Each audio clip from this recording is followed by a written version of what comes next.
Hello guys, so this is first video for this channel.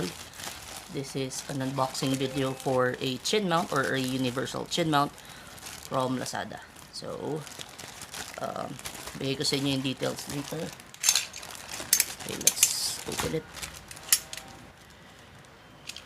Okay, so actually yung bilis lang nito eh. Ang seller nito is Late Break. So that's from Lazada. I-link yung store niya sa description below. Yep. Yun na, huwag na nating anuhin na mag-cutter. Yeah. So okay, so yun nga, Saturday ko siya in-order, tapos Lunes ngayon. So sobrang bilis lang, parang hindi ako nagkakamali, parang nasa Pasig ata ang store nito. I'm not quite sure, check nyo na lang. So this is GRX Motonetics. Okay, so sa description nyo sa store, pagkakatanda ko is version 3.0 siya. So yun, so this is a universal action cam helmet chin mount. Okay, so check lang muna natin yung details tsaka yung mga laman nya. Okay, so ayun, medyo ito lang pala. Wow, may sticker. Cool. Okay, may sticker siya.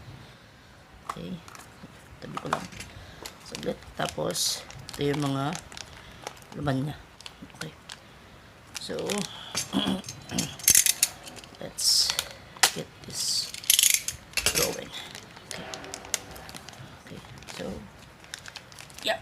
Okay, kunin ko lang itong natin para paglapatan. Okay, so ang mga laman niya is one, yung security cord para if ever man, huwag naman sana kung malaglag, at least pwede mo pa rin siya maikabit sa helmet and then sa device.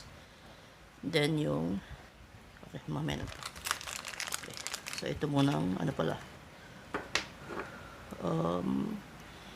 ano siyang yung short arm ng chin. Okay, short arm. This is the long arm. Yeah. Okay. Okay. And then ito yung chin mount niya. Okay. So yung nakita ko nito sa YouTube is yung 2.0, yung parang 3M niya is magkahiwalay. So dito kasi is isang buo siya. So we'll see kung paano natin ito ikakabit sa helmet natin. Okay, so okay, let's move on with the helmet, or sorry, let's proceed and go to the helmet pala. Okay, so tabi ko lang to. Yep. So kung makikita nyo, yung helmet ko is Spider Hex 2.0. So ayun, parang tayong pamunas. Hindi naman na ito bago, pero just make sure na hindi dumi ang kakapitan ng chin mount.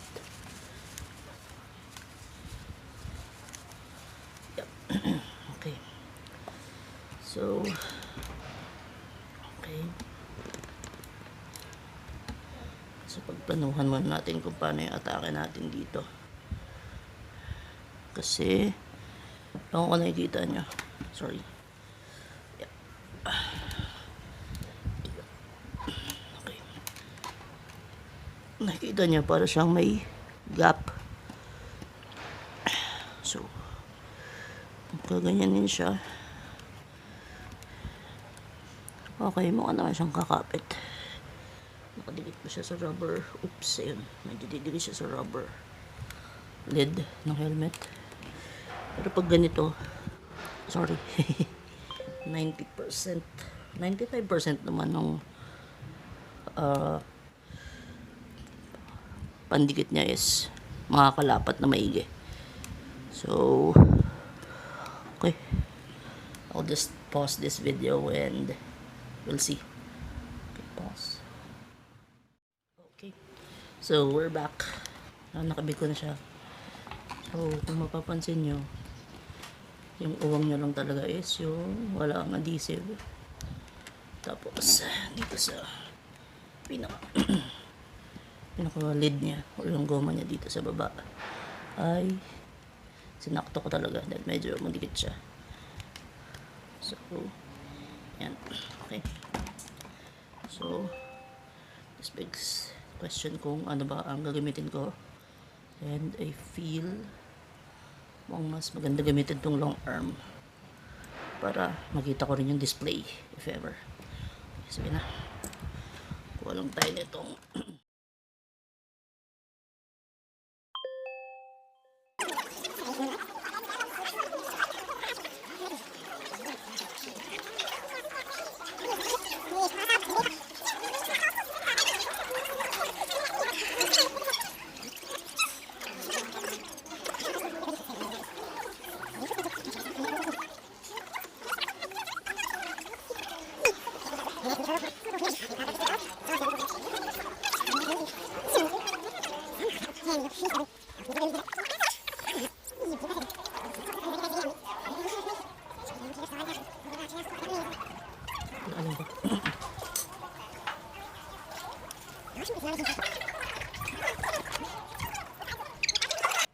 okay, so sa mga magtatanong siguro bakit hindi yung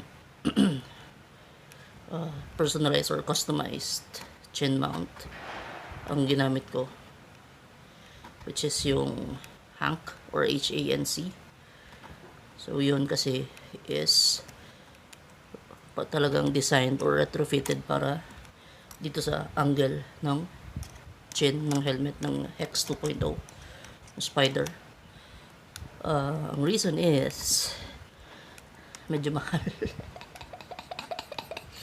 So yun, ito kasi nabili ko mga nasa around 350 or 370. So makikita nyo na lang sa link. Tapos yung Hank na 3D printed na exacto sa mismong chin naman is nasa around 700 siguro. So yun, wala naman akong pera, ito lang. Okay, so yun, nakabit na. Okay, watch na lang siguro yung next video pag ilalagay ko na yung action cam. Okay, so yun, that's all guys. Thanks for watching.